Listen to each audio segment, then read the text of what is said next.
역병처럼 퍼지는 자기 검열의 뜻. 1956년, 65년 독일의 시기를 되돌아보자. 사회민주당의 지지자들은 그들이 침묵함으로써 기독민주당이 이기고 있다는 착각의 확산에 기여하고 있다는 것을 깨닫지 못하고 있었다.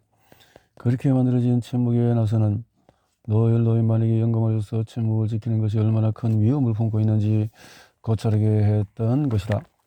현상 유지를 지지하는 사람들은 늘 있다. 때로는 우리의 가족이나 친구, 이웃들일 수도 있다. 우리가 품고 있는 생각 때문에 그런 이들과 불화하게 될지도 모른다는 생각에 빠져들수록 우리가 공유하는 사고방식은 점점 더 뒤틀릴 수밖에 없다.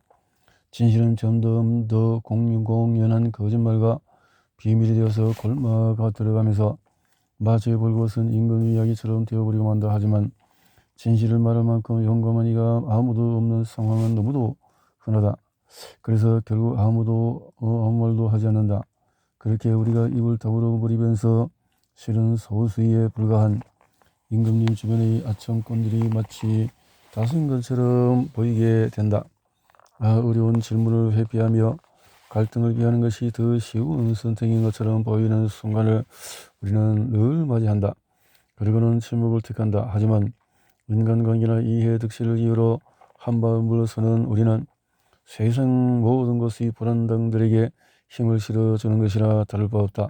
추수감사절 가족의 식사 자리에서 인종차별적인 발언을 놓는 삼촌을 제지하지 않을 때, 동료 직원을 부당하게 대하는 직장 상사에게 의문을 제기하지 못할 때, 혹은 시장이나 시의회에서 나쁜 결정을 내릴 때 반발하여 항의하지 않을 때, 이런 작은 선택들은 그 자리에서 의견의 일치가 이루어지고 있다는 분위기를 만드는데 조금이나마 일조하게 되며 결국은 더 크고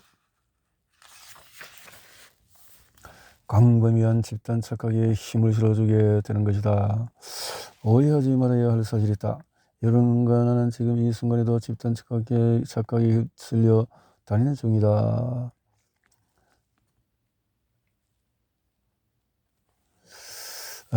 지금 우리는 자기 검열이 역병처럼 번져나가는 시대를 살아가고 있다.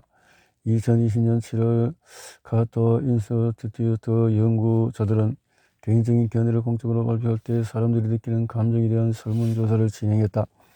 자신의 생각을 드러내면 그걸 누군가 공격적으로 받아들일까봐 걱정된다고 응답하는 사람들은 총 62%로 전체 미국인 중에서 3분의 2에 육박했다. 민주당 지지자들 중에서는 52, 3당 지지자는 59, 공화당은 77%가 그런 기분이었다.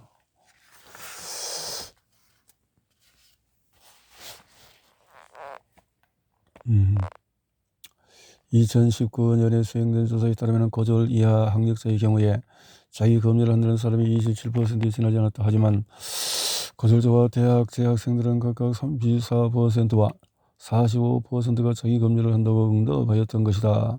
우리는 종종 소수자 그룹에 속해 두려움을 느끼는 건 나 혼자만이라고 느낀다. 그럴 때 우리는 다른 이들의 행동에 대해서 잘못 해석하고 다른 이들은 다수 의견에 동의하고 있다고 가정하는 우를 범하고는 한다. 목소리를 내고 항의했다가 목숨을 내걸어칠 수 있는 권위주의적인 체제하에 살고 있는 사람이라면 침묵을 지키는 것은 필수적인 일일 수도 있다. 하지만 집단 착각을 위해서 침묵을 택한다면 우리는 우리 스스로와 다른 이들에게 적극적으로 해를 끼치는 것이나 다를 바가 없다. 물론 자기 의견을 드러내고자 하는 의지와 소전은 사람마다 다르다. 또한 사람들은 자기 편을 들어주는 사람이 있거나 자기 말을 들어주는 사람이 얼마나 친한지 여부에 따라서 쉽게 입을 떼기도 한다. 침묵을 깨고 입을 여는 자전의 시점이 언제인지는 사람마다 다르지만 그 어느 때가 됐든지 잊지 말아야 할 점이 있다. 발언하는 대신에 입을 다물어 버리겠노라 마음먹는 순간 우리는 침묵의 나선으로 다른 이들을 끌어들인다는 것이다. 침묵의 나선은 천천히 만들어진다. 한 번에 한 사람씩 끌어당기다가 점점 더 많은 이들이 말끝을 흐리며 핑계를 대도록 만든다. 비윤리적인 행동이나 명백한 억압, 불공정한 관행과 규칙 따위에 보이지 않는 찬성교를 던지고 마는 것이다. 그래서 공범이라고 할 수가 있다. 침묵은 의심의 씨앗을 키워라. 남북 전쟁이 결말로 향하고 있을 무렵에 로렌스 웨어라는 해방 너희가 조지아에서 사우스 캐롤라이나까지 걸어왔다. 너희 생활하는 동안에 잃어버린 아내와 가족을 찾고자 했다. 성공 가능성은 희박하고 극히 위험한 여정이었다. 결국 설령가가 목적지에 당도한다 한들 전쟁이 끝난 지 그의 혼란 속에서 그 흑인 가족은 또 어딘가로 쫓겨나거나 심지어는 구타당하고 목숨을 잃을 수도 있다. 로렌스 웨어 증손 여인 버커는 이렇게 말하고 있다. 이 이야기를 들을 때마다 저는 생각했어요. 할아버지는 어떻게 그런 일을 해낼 수 있었을까? 나쁜 백인들에게 붙잡히거나 죽을까봐 겁나지 않았을까? 사우스 캐롤라이나에 갈 수 있을지, 가족들이 계속 거기 살고 있을지 두렵지 않았을까? 그래서 저는 언젠가 할머니에게 여쭤봤습니다.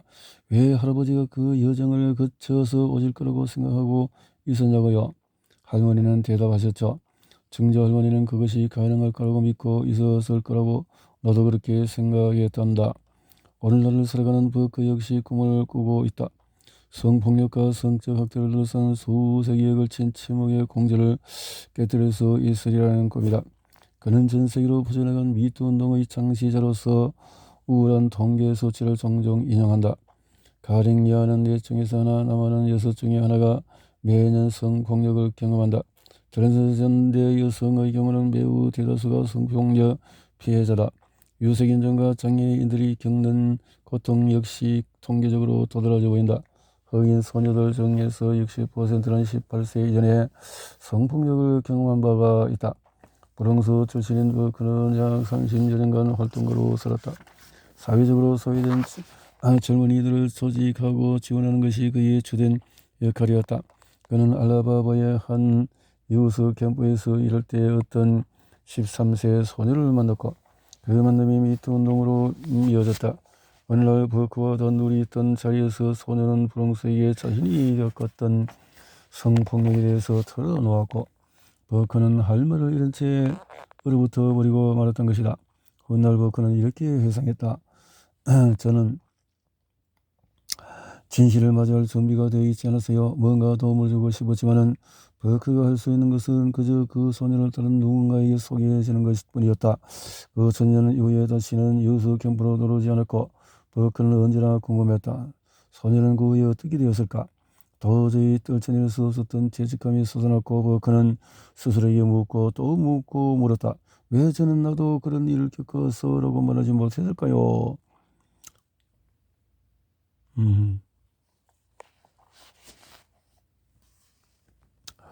합의와 함정에서 벗어나기 위해서 할 수 있는 한 간단한 일이 있다. 합의라 된 견해라고 여겨지는 것을 의심할 수 있을 만한 힌트를 제공하는 것이다.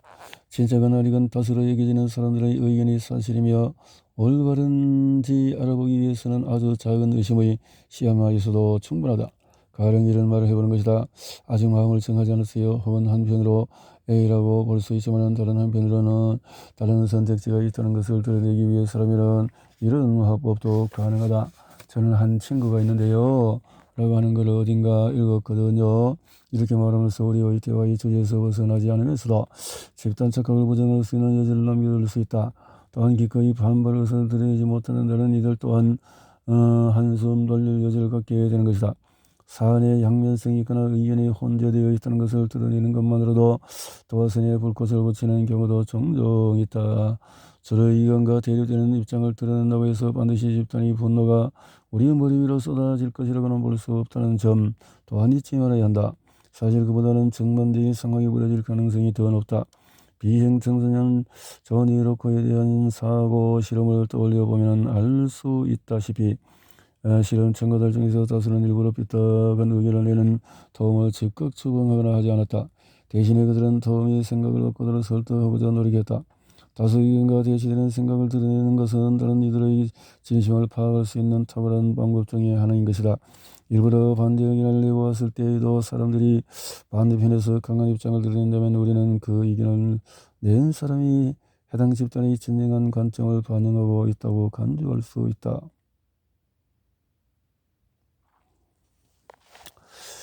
물론 여전히 주의를 기울여야 할 부분이 몇 군데 남아있다. 의의 씨앗을 심을 때는 진실한 태도로 접근해야 한다는 점이 중요하다. 본인이 믿지 않거나 그것이 중요하게 생각되지 않는 반대 의견을 집단 앞에 제시하는 것은 그리 큰 도움이 되지 않는다. 다른 사람들이 스스로의 정직한 견해를 드러내도록 돕는 것이 핵심이다. 모든 훌륭한 토론 참여자가 그렇듯이 우리는 반대 견해에 뭔가 긍정적인 면이 있을 것이라는 점을 인식하고 있어야 한다. 신체적 경제적인 탄압을 받을까 우려한다면 익명으로 의견을 제시하는 방법을 알아봐야 할 것이다. 일단 침묵의 봉인이 깨지고 나면 집단의 입장이 무엇인지 알 수가 있다. 우리가 만들어 놓은 소수 의견의 탈출을 걸어 다른 이들도 사용하기 시작하면서 집단 착각은 허물어지기 시작한다. 사회적인 딜레마, 소셜 딜레마. 작은 카멜레온. 우리는 수능으로 인해서 반쯤 망가지지만 수능하지 않는다면 완전히 망가지고 만다. 찰스 더들리 워너. 아래에 제시된 두 그림을 살펴보자. 오른쪽 그림의 세 직선 중에서 왼쪽 그림의 직선과 길이가 같은 것이 뭔가? ABC. 정답은 너무 뻔해 보인다. 하지만 이 문제를 다른 사람 7명과 같이 풀고 있다고 생각해보자.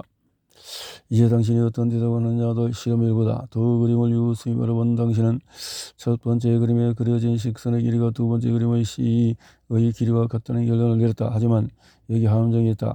실험이 수행되는 방에는 사람들이 줄지어 앉아있고 그들은 각자의 의견을 순서대로 제시하며 당신은 그 줄 제일 끝에 앉아있는 것이다. 당신의 대답 순서를 기다리는 동안에 다른 이들이 하나씩 답을 해나가는데 그들 모두 확신이 넘치는 소리로 B가 정답이라고 이야기를 한다. 이제 당신 차례다. 당신은 구근선이 그어져 있는 두 장의 그림을 뚫어져라 쳐다본다. 내가 지금 남들이 다 보고 있다는 것을 놓치는 걸까? 이 사람들이 다 틀렸단 말인가? 당신은 스스로의 지각을 의심하기 시작했다. 정신이 아득해진다. 내 생각이 옳다고 고집하면서 다른 사람들이 모두 틀렸다고 이야기해야 하는 걸까? 아니면 어찌어찌해서 B가 맞는 걸까?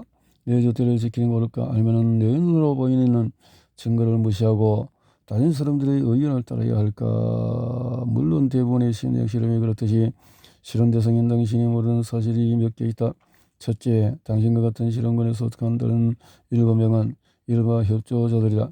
이 연구를 기획한 연구자들과 같은 편이라는 소리다. 둘째, 이들은 모두 명백한 정답이 마치 정답이 아닌 것처럼 행동하려는 지시를 받은 사람이다. 아는 사람이나 혼자뿐인 진실은 과연 진실일까? 우리 대부분은 저 질문에 그렇다라고 대답한다. 진실은 사람에 따라서 움직이지 않는다고 말이다. 하지만 솔로몬 애쉬라는 심리학자가 1950년에 진행한 사회심리학 실험 결과는 그렇지 않았다. 이것이 바로 그 유명한 8명의 대학생 그룹 실험이다. 시험자가 된 123명의 학생들은 모두 같은 조건 하에서 2장의 카드를 받았는데 그 중에 3분의 2가 적어도 한 번 정도는 다수의 의견에 따라서 잘못된 답을 내놓았다.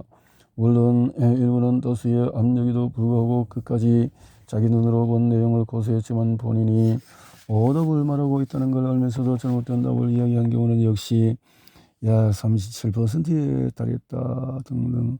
실험을 되짚어보면 모든 참가들은 자신이 얼마나 순응하고 있는지 가소평가하는 경향을 보였다. 심지어 더욱 이상한 경우도 있었다.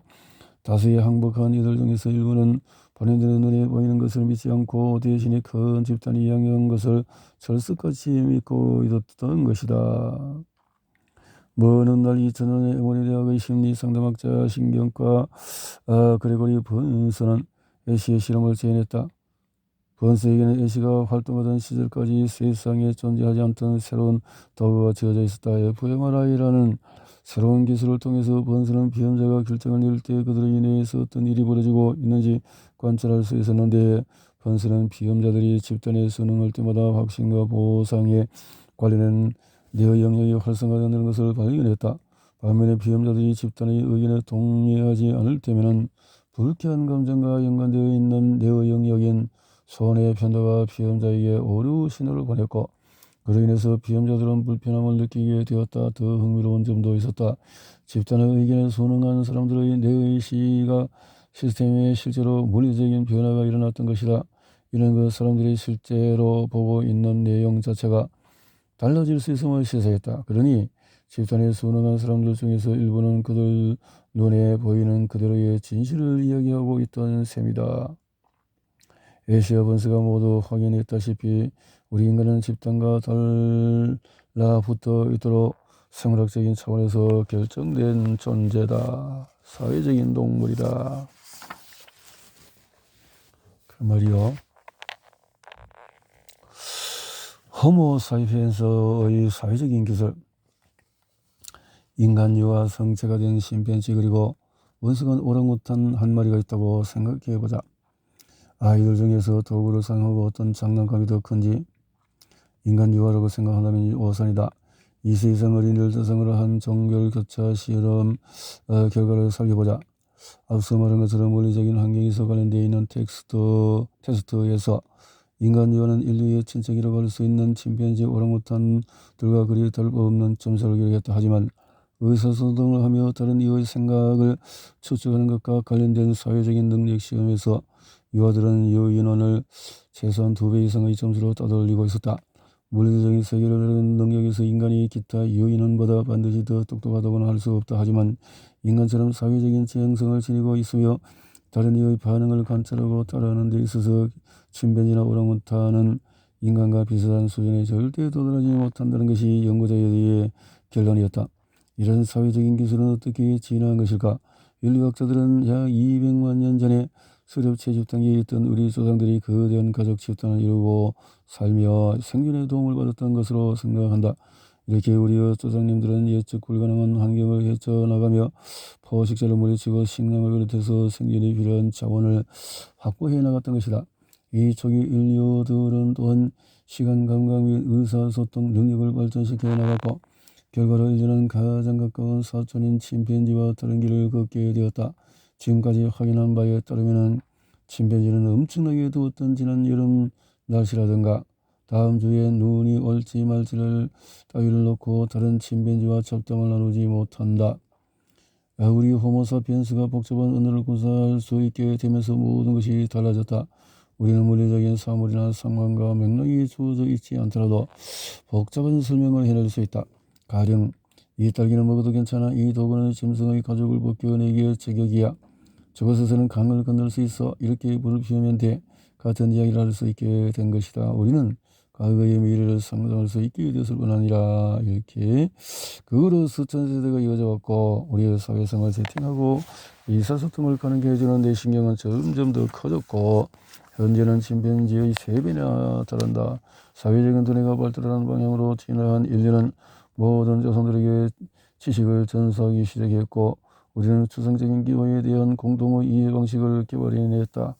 들소를 쫓고 말과 함께 달리는 그림을 동물의 벽화로 남기고 있었던 것이다.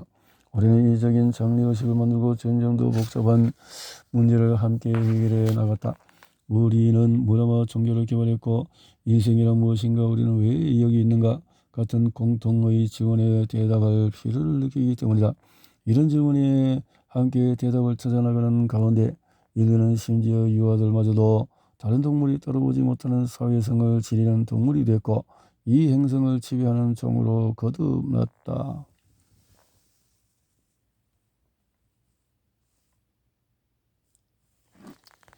살아남기 위한 몸부림. 가티나한 기린이나 말의 모습이 담긴 영상을 들어보자. 양수가 체험하지도 않은 이 가티은한 생명체들이 네 다리로 딛고 일어나 걸어가는 모습을 경탄하게 된다. 이런 것은 본능이다. 핥아주려고 일으키고 엄마의 도움을 받아 가티은한 동물은 1시간 내로 걷게 되고 최대한 빠른 속도로 달리는 법을 배운다. 포식자에게 잡아먹히지 않기 위해서 DNA에 새겨진 과정이다. 반면에 우리 인간에는 이런 능력이 결여되어 있다. 생후 6개월 된 아기들은 대체로 기어다니는 법을 배우지만 거의 대부분은 생후 12개월까지 걷지 못한다. 인간은 모든 생물종 가운데서 가장 긴 유아기를 지니는 동물이라는 자랑스러운 기록을 보유하고 있다.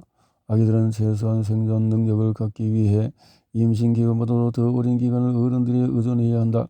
인간 아기의 의존 기간이 이렇게 기이하리 많지 길어진 이유는 우리 인류가 이적 보행을 하고 있기 때문이다. 이적 보행으로 인해 우리의 머리 크기에 비해 골반의 크기가 좁아졌다. 인간 여성의 엉덩이는 우리가 적응해서 더 긴 기간 성장할 수 있을 정도로 크지 않다. 그래서 우리는 어쩔 수 없이 다른 동물에 비해서 일찍 태어나게 된 것이다. 그 대신에 우리는 유독 돋보일 정도로 큰 두뇌를 갖게 되었고 그 능력에 힘입어서 환경에 적응하며 배우며 생존해 나갈 수 있게 되었다. 태어나는 그 순간부터 인간 아기는 모든 감각을 동원해서 양육자에게 속절없이 의존하며 울음을 터뜨림으로써 의사소통한다. 아기가 고개를 가누거나 자발적으로 벌과 입을 움직이기 위해서는 생후 몇 주의 시간이 더 필요하다. 그 전까지는 배가 고프거나 기저귀가 축축하거나 피곤할 때 아기는 그저 우는 것 외에는 달리 할 수 있는 게 없다. 하지만 아기 입장에서는 울기만 하면 문제가 해결되는 것이기도 하다.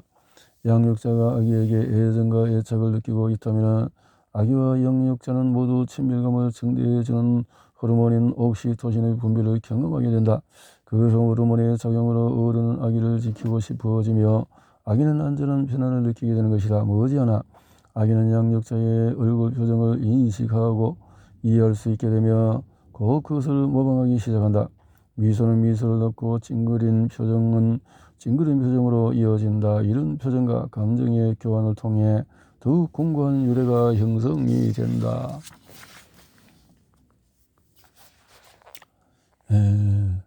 이른바 거울 뉴런이라고 불리는 두뇌 속에 신경에 그 답이 있을지도 모른다. 다른 누군가 무엇을 하고 있는 모습을 볼 때 거울 뉴런은 활성화된다. 거울 뉴런은 모방에만 관여하는 신경회로가 아니다. 다른 이들의 경험을 이해하고 공감할 때에도 거울 뉴런이 관여한다. 저 거울 뉴런은 본래 우리가 보고 들은 것을 흉내내는 것을 본래 기능으로 하고 있지만 실제로는 우리가 관찰한 것을 수용하는 역할을 담당하고 있다. 어떤 동작을 관찰하면 우리의 두뇌는 자동적으로 그 근육을 움직여서 방금 본 것을 모방하고자 한다.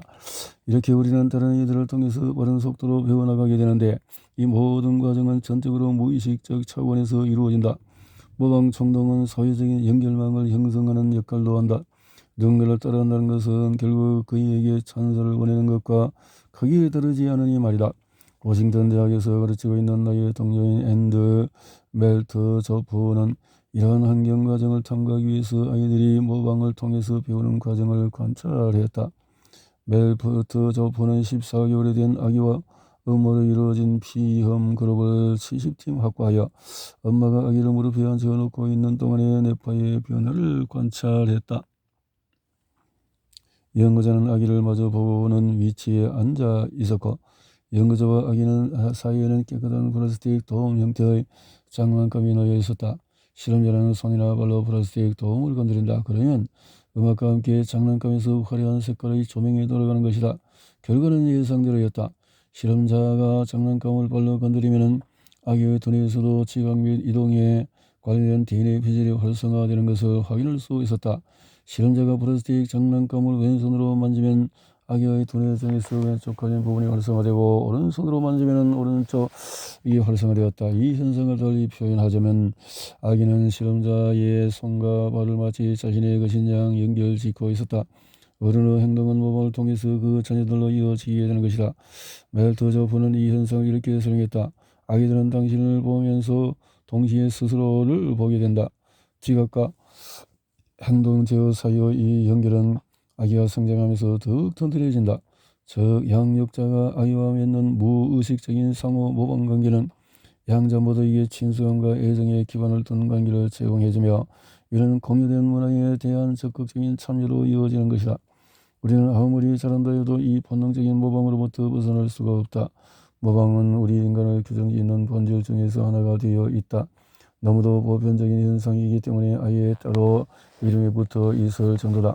이름하여 카멜레온 효과다. 마제 주변 환경에 따라서 자동적으로 피부색을 바꾸는 카멜레온처럼 다른 사람의 행동을 지켜보는 것만으로도 우리는 비슷한 방식으로 행동하게 된다는 것이다. 이렇게 우리는 춤추는 법, 글씨 쓰는 법, 공 던지는 법, 나이프와 포크를 사용하는 법, 언어를 통해서 스스로를 표현하는 법, 그 외에도 헤아릴 수 없이 다양한 것들을 배운다. 내 친구 제니의 경우를 살펴보자. 제니는 음악과 함께 소리에 예민하고 낯선 발음을 민감하게 감지한다. 몇 년 전에 제니는 아일랜드의 걸웨이로 몇 주간 휴가를 다녀왔다. 그러더니 걸웨이 토박이처럼 말하고 있었다. 아이리시, 오이리시, 어나인으로 엘러바마는 A 발음을 약하게 하면서 단어 끝에는 미국인들이 묵음 처리하는 TS 발음을 넣고 있었던 것이다. 나는 제니에게 물었다. 대체 그 억양은 뭐야? 제니는 웃음을 터뜨리며 말했다. 그려. 나 완전 몰랐어. 나 완전 몰랐어. 며칠 지나고 나자 제니는 그전까지 쓰던 미국식 억양을 되찾았다. 그때 있었던 일을 나중에 회고하면서 제니는 이렇게 드러나왔다. 내 안에 어떤 사회적인 단절이 생긴 것 같다고 느껴서 다른 나라에 갔다가 오면은 그래. 어떤 사람이 진짜 나인지 그걸 언제 보여주게 되는지 헷갈리더라고. 독자 여러분은 이런 사회적인 단절을 직접 경험했을 수 있고 다른 사람이 겪고 있는 것을 목격했을 수도 있을 것이다. 사회적인 단절은 사회와 친구 만들기, 자아찾기 일부러 여겨지기 십상이지만 현실은 그보다 복잡하다. 우리는 우리의 사회적인 물리적인 환경에 따라 마치 카멜레온처럼 우리 행태의 색깔을 자동적으로 그리고 지속적으로 바꾸고 있는 것이다. 뉴욕 대학교에서 1999년 진행된 한 실험은 바로 이 카멜레온 효과가 어떻게 작동하는지 적나라하게 보여준다. 연구자들은 서로 관련 없는 두 사람을 불러다 놓고 다양한 색깔의 사진을 보여주면서 사진의 내용을 묘사해보라고 지시했다. 실험 참여자들은 이 사진이 심리학 실험에 사용된다는 이야기를 들은 상태다. 하지만 이 실험의 진짜 목적은 따로 있다. 피험자의 행동에 실험 협조자의 행동이 얼마나 반영되는지 알아보고자 하는 것이다. 실험이 시작되면 실험 협조자는 그림을 보고 본인의 생각을 피험자와 나눈다. 그 그림을 보고 무슨 감정을 느끼는지 어떤 이야기가 이어질 수 있을지 본인 생각을 털어놓는 것이다. 가령 이래식이다. 남자가 치와와를 안고 있는 사진이네요. 개가 다리에 깁스하고 있어요. 그러니까 부러졌다는 건데 이 남자 인상이 좋아 보이네요. 그러니까 개를 딱하게 생각하면서 도와주려고 하는 거겠죠. 이제 피험자가 다른 사진을 보고 내용을 묘사할 차례다. 이렇게 두 사람은 총 12장의 이미지를 두고 본인의 생각을 이야기한다. 뉴욕 대학의 타냐 차트랜드와 존 바그가 확인한 바에 따르면 피험자 중에서 3분의 1은 실험 협조자가 하듯이 다리를 떨고 얼굴을 비볐다. 이와 같은 행위의 모방은 협조자가 웃고 있느냐 아니냐에 상관이 없었다. 우리는 특별한 이유가 없더라도 다른 사람들의 행동을 무의식적으로 모방한다는 것이 두 연구자가 내린 결론이었다. 카멜레온이 몸의 색깔을 바꾸는 이유는 분명하다. 열대우림 속에서 포식자를 피해서 살아남기 위해 작은 도마뱀이 할 수 있는 일이 달리 무엇이 또 있겠는가? 반면에 인간이 남을 흉내내는 이유는 그보다 설명하기 어렵다. 차트랜드와 바그는 가설을 제시했다. 우리의 모방 본능은 환경 적응의 목적이 있을 수 있다는 것이었다. 그들이 진행한 두 번째 실험에서 실험 협조자들은 피험자의 행동을 따라했다. 그러자 상대가 자신을 따라하는 것을 본 피험자들은 상대가 자신을 따라하지 않을 때보다도 훨씬 부드럽고 편안한 의사소통을 하고 있다고 느끼게 되었다. 기본적으로 우리는 모방의 대상이 되는 것을 좋아한다. 다른 이들이 우리를 흉내내면 우리가 그들에게 보다 공감을 느끼게 되는 것이다. 그러므로 모방성은 일종의 사회적인 접착제 역할을 한다. 그것은 어떤 의식적인 행위보다도 우리를 더욱 공동체에 끈끈하게 엮어줌으로써 생존의 가능성을 높여준다.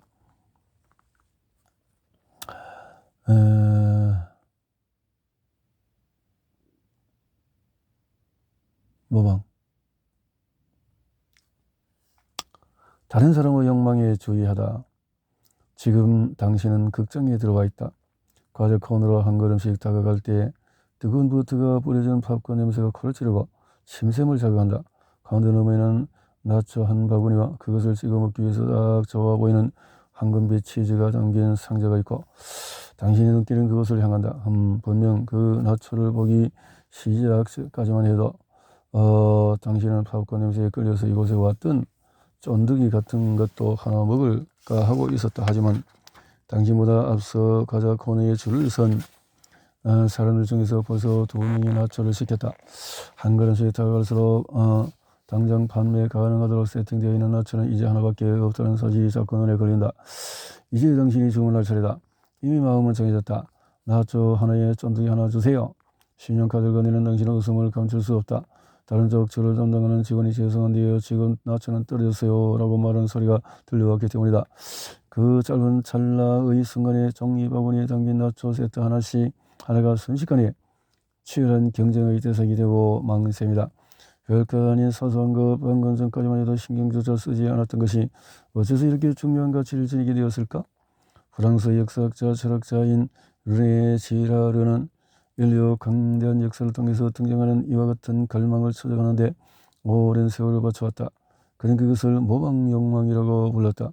우리는 자신의 내면에 있는 것을 추구하지 않는다. 우리는 다른 사람들의 행위를 해석하여 의미를 찾고 다른 사람들이 원하는 것을 원하고자 한다. 모방욕망의 작동 방식을 살펴보자. 우리의 내 신경은 누가 되었건 두 사람이 만나면 그들이 서로를 모방하고 싶도록 하도록 만들어져 있다. 우리 뇌는 그렇게 생겼다. 심지어 아무 의미 없는 추상적인 기호를 선택하더라도 남들이 더 선호한다고 여기는 기호를 돌렸을 때 뇌는 더 많은 보상 신호를 보내는 것이다. 지랄은 여기서 한 걸음 더 나아갔다. 우리는 다른 누군가의 욕망을 목격하는 심지어 실은 자신이 그것을 원하지 않을 때조차 다른 사람과 같은 것을 원하게 된다는 것이다. 그런 상황 속에서 우리의 뇌는 자동적으로 상성의 경쟁자에게 초점을 맞춘다. 그리고 시간이 지나면서 그 상성의 경쟁자는 점점 현실이 되어간다. 가령 두 사람이 장난감 가게에서 각자 챙겨야 할 아이를 위한 장난감을 고르고 있다고 해보자. 편의상 그들에게 헬리엇과 빅터라는 이름을 붙여보도록 하겠다. 빅터의 시선은 헬리엇이 바라보고 있는 봉제의 기린을 인형으로 향해 갔다. 헬리엇은 그 사실을 알고는 서둘러 기린 인형을 집으러 잔다. 바로 그 때문에 빅터는 경쟁심이 생겨서 마치 본인이 그 기린 인형을 원하는 것처럼 행동하게 되는 것이다. 이러한 경쟁은 즉각적으로 환상을 불러일으킨다. 기린 인형에 대한 욕망은 점점 더 강해져서 결국 현실이 되고 만다. 빅터가 처음에 진짜 그 인형을 원했는지 아닌지는 이제 중요하지 않다. 지금도 사람 모두가 그 인형을 원하고 있다. 그러니 우리의 욕망 중에서 스스로와 남에게 진실하고자 하는 것은 실현되지 않는다. 대신 우리는 마지막 남은 나초를 사겠다고 달려들고 사랑의 삼각관계에서 골머리를 앓으며 이상한 패션이 유행하는 것을 보게 되는 것이다. 모방 욕망이 나올 수 있는 결과는 두 가지.